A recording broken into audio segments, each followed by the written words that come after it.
Leader अभी आज कर रहे हैं, कह रहे हैं जी कि क्यों नहीं जी क्लाउड सीडिंग क्यों नहीं कराई, क्लाउड सीडिंग क्यों नहीं कराई। मैं इन अनपढ़ों को बताना चाहता हूं, विरोध की आग में इतना जल रहे हैं कि सब कुछ भूल जाते हैं।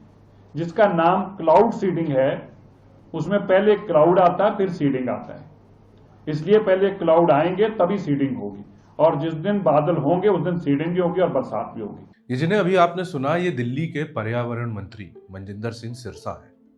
और ये जिस क्लाउड सीडिंग की बात कर रहे हैं वो बादलों में बीज बोने की नहीं बल्कि आर्टिफिशियल रेन करवाने की है, यानी ऐसी बारिश जो तकनीक की मदद से करवाई जाती है। इस प्रोसेस को ही क्लाउड सीडिंग कहते हैं। तैयारियां पूरी हो चुकी हैं, इसके ट्रायल भी हो चुके हैं। सरकार का कहना है कि मौसम विभाग ने दिल्ली में आर्टिफिशियल रेन करवाने के लिए तारीखें भी बता दी हैं। तो चलिए जानते हैं कि आखिर इसके पीछे की साइंस क्या है और कैसे बिना मौसम के भी बारिश करवाई जाती है। नमस्कार, मेरा नाम है आर्यन मिश्रा और आप देख रहे हैं द रेड माइक। पहले जानते हैं कि आखिर दिल्ली में ऐसी नौबत आई क्यों कि आर्टिफिशियल रेन करवाने की बात कही जा रही है। जैसा कि हम सब जानते हैं, दिवाली से पहले ही दिल्ली की हवा खराब हो चुकी थी और दिवाली के बाद लगातार 4 दिन AQI अपने यानी एयर क्वालिटी इंडेक्स खतरनाक स्तर पर पहुंचा। लेकिन आज यानी 24 अक्टूबर को AQI में काफी सुधार आया। रिपोर्ट्स के मुताबिक AQI 300 से कम हुआ। लेकिन दिवाली के बाद बढ़े हुए AQI पर राजनीतिक बहस भी गर्म रही। जैसे जैसे दिवाली की रात में प्रदूषण बढ़ने लगा, सरकार के पोल्यूशन मॉनिटरिंग स्टेशन अपने आप बंद कैसे हो गए। एक नहीं, 4 संस्थाओं के मॉनिटरिंग स्टेशन लगाए गए थे। CPCB central pollution control board, DPCC Delhi pollution control committee, IMD Indian meteorological department, IITM, 4 संस्थाओं के दर्जनों मॉनिटरिंग स्टेशन रात को बंद हो गए और तब तक बंद रहे जब तक सुबह हवा नहीं चलने लगी। जब सुबह हवा चलने लगी तो वो मॉनिटरिंग स्टेशन फिर से खोले गए। ये तो खुलेआम बेईमानी और डेटा की चोरी है। और किसके साथ बेईमानी कर रहे हैं आप? अपनी दिल्ली की जनता के साथ आप बेईमानी कर रहे हैं। ये देखिए, तरनताल की है, ये बठिंडा की है, और सब में एक चीज कॉमन है। सब में कॉमन क्या है? इन सबके मुंह बांधकर इनसे जलवाई जा रही है। किसान पराली नहीं जलाना चाहता, लेकिन किसानों को कहा गया और ये सारा माहौल बनाने के लिए उनके बकायदा मुंह पे कपड़े बांधे गए। और देखिए, कपड़े बांधकर उनसे मुंह से पराली जलवाई जा रही है ताकि दिल्ली के अंदर इस पराली का असर हो और दिल्ली की सरकार को ये वो बता पाए।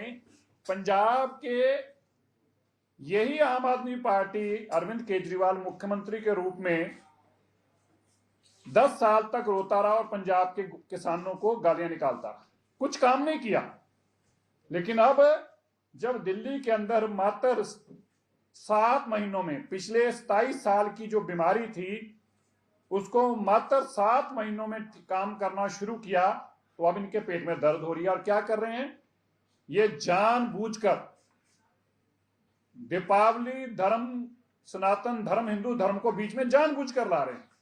आम आदमी पार्टी ने आरोप लगाया कि पटाखों की वजह से दिल्ली की हवा खराब हुई। साथ ही बीजेपी पर आरोप लगाते हुए कहा कि वो आंकड़े छिपा रही है। वहीं बीजेपी का कहना है कि पंजाब में आम आदमी पार्टी की सरकार किसानों को पराली जलाने के लिए मजबूर कर रही है, जिससे दिल्ली की हवा और बिगड़ रही है। लेकिन सवाल है, हवा खराब है तो बारिश से क्या फायदा होगा? साइंस कहती है कि बारिश की बूंदों से हवा में नमी बढ़ती है और धूल और प्रदूषण के जो कण होते हैं वो नीचे बैठ जाते हैं, जिससे मौसम और साफ हो जाता है। इसलिए आपने भी गौर किया होगा कि बारिश के बाद दूर तक की इमारतें साफ दिखाई देने लगती हैं। यही वजह है कि दिल्ली में क्लाउड सीडिंग की जरूरत महसूस हुई। अब जानते हैं कि ये होती कैसे है। इसके पीछे की साइंस समझने के लिए पहले नेचुरल बारिश का प्रोसेस समझ लेते हैं। सूरज की गर्मी से नदी, झील और समुद्र का पानी भाप बनकर ऊपर उठता है ऊपर जाकर जब वो ठंडा होता है तो भाप फिर से छोटे छोटे पानी के बूंदों में बदल जाती है। इसी प्रक्रिया को कहते हैं कंडेंसेशन। जब ये बूंदें आपस में मिलकर भारी होती हैं और हवा में टिक नहीं पाती तो बारिश के रूप में नीचे गिरती हैं। इसे कहते हैं प्रेसिपिटेशन यानी सामान्य वर्षा। अब बात करते हैं क्लाउड सीडिंग की। नेचुरल बारिश में जो काम प्राकृतिक कण जैसे धूल, धुआं, सूक्ष्मजीव करते हैं, वो काम क्लाउड सीडिंग में इंसान आर्टिफिशियल रेन करवाने के लिए करता है। इसमें प्लेन से बादलों पर सूखी बर्फ या यूं कहे सॉलिड कार्बन डाइऑक्साइड या फिर सिल्वर आयोडाइड का छिड़काव करता है। इन्हीं कणों को हाइग्रोस्कोपिक न्यूक्लियाई कहते हैं, जिन पर पानी की बूंदें चिपक कर और डेंस होती हैं और भारी हो जाती हैं। यही प्रक्रिया क्लाउड सीडिंग कहलाती है। यानी मानो बादलों में बीज बो दिए गए हों ताकि आर्टिफिशियल बारिश हो सके। क्लाउड सीडिंग की खोज जुलाई 1946 में अमेरिकी मौसम वैज्ञानिक विंसेंट शेफर ने की थी। 13 नवंबर 1946 को पहली बार इस तकनीक से आर्टिफिशियल रेन करवाई गई। भारत में ये पहली बार 1951 में क्लाउड सीडिंग की गई थी। भारतीय मौसम विज्ञान विभाग के पहले महानिदेशक एस.के. चटर्जी ने हाइड्रोजन गैस के गुब्बारों में नमक और सिल्वर आयोडाइड भरकर बादलों में छोड़ा। इससे भारत में हुई पहली आर्टिफिशियल रेन। इसके बाद से देश में कई बार क्लाउड सीडिंग कराई गई। 1993-94 में तमिलनाडु में जब सूखा पड़ा तो उससे निपटने के लिए, वहीं साल 2003 और 4 में कर्नाटक में भी आर्टिफिशियल रेन करवाई गई। आमतौर पर इसका इस्तेमाल सूखे से निपटने या डैम का जो जल स्तर है उसे बढ़ाने के लिए किया जाता है, लेकिन अब दिल्ली में इसका इस्तेमाल प्रदूषण घटाने के लिए किया जाएगा। समय के साथ क्लाउड सीडिंग की तकनीक में भी बदलाव आए हैं। आज सबसे ज्यादा 2 तरीके इस्तेमाल किए जाते हैं, हाइग्रोस्कोपिक क्लाउड सीडिंग और glaciogenic cloud seeding. Hygroscopic cloud seeding में बूंदों के जुड़ने की प्रक्रिया तेज हो जाती है ताकि वो भारी होकर नीचे गिरे और आर्टिफिशियल रेन हो सके। वहीं ग्लेशियोजेनिक क्लाउड सीडिंग में बर्फ के छोटे टुकड़े बनाए जाते हैं और उन्हें बादलों में फैलाया जाता है। ये तरीका आमतौर पर ठंडे इलाकों में या सर्दी के मौसम में अपनाया जाता है। हालांकि दोनों तरीके महंगे हैं। एक बार की क्लाउड सीडिंग में करोड़ों रुपए खर्च हो जाते हैं। फिर भी कई देश हैं जो अब कम खर्च में आधुनिक तकनीक से आर्टिफिशियल रेन करवाने में सक्षम हो चुके हैं। लेकिन विज्ञान की भी अपनी सीमाएं हैं। भारत में मानसून के दौरान या उससे पहले क्लाउड सीडिंग करवाना यानी आर्टिफिशियल रेन करवाना आसान होता है, लेकिन सर्दियों में यह मुश्किल हो जाता है क्योंकि बादलों में नमी बहुत कम होती है। वैज्ञानिकों का मानना है कि क्लाउड सीडिंग में इस्तेमाल होने वाले केमिकल से मिट्टी और पानी दोनों की गुणवत्ता पर असर पड़ सकता है। इसलिए अब नई तकनीक इलेक्ट्रिक चार्ज टेक्नोलॉजी पर काम हो रहा है। यूनाइटेड अरब अमीरात ने ड्रोन की मदद से बादलों को इलेक्ट्रिक चार्ज देकर आर्टिफिशियल रेन करवाई थी। इससे बादल आपस में टकराए और बारिश हुई।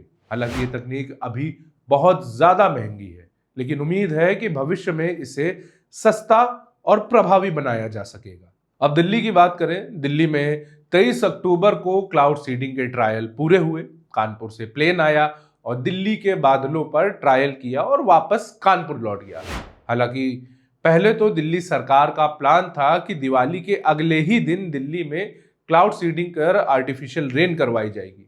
चूंकि आपने शुरुआत में सुना कि दिल्ली के पर्यावरण मंत्री ने बताया कि दिल्ली में क्लाउड सीडिंग क्यों नहीं हो पाई थी, जिसके बाद अब ये ट्रायल किए गए हैं।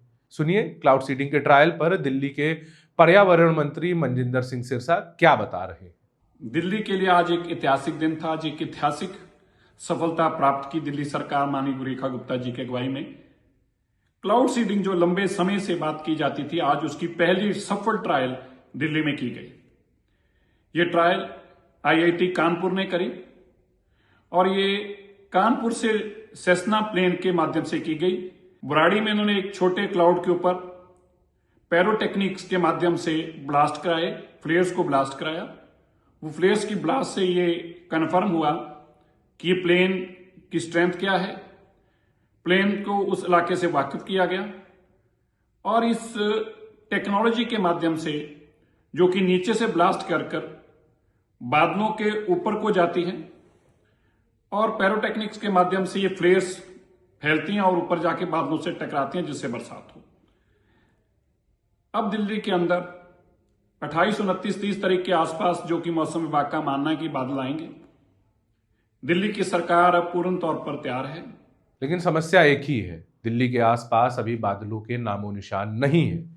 लेकिन दिल्ली सरकार की तरफ से दावा किया गया है कि मौसम विभाग ने जानकारी दी है कि 29 से 30 अक्टूबर को दिल्ली में क्लाउड सीडिंग के लिए परिस्थितियां अनुकूल रहेंगी, तो उस दौरान दिल्ली में आर्टिफिशियल रेन होने की पूरी संभावनाएं हैं।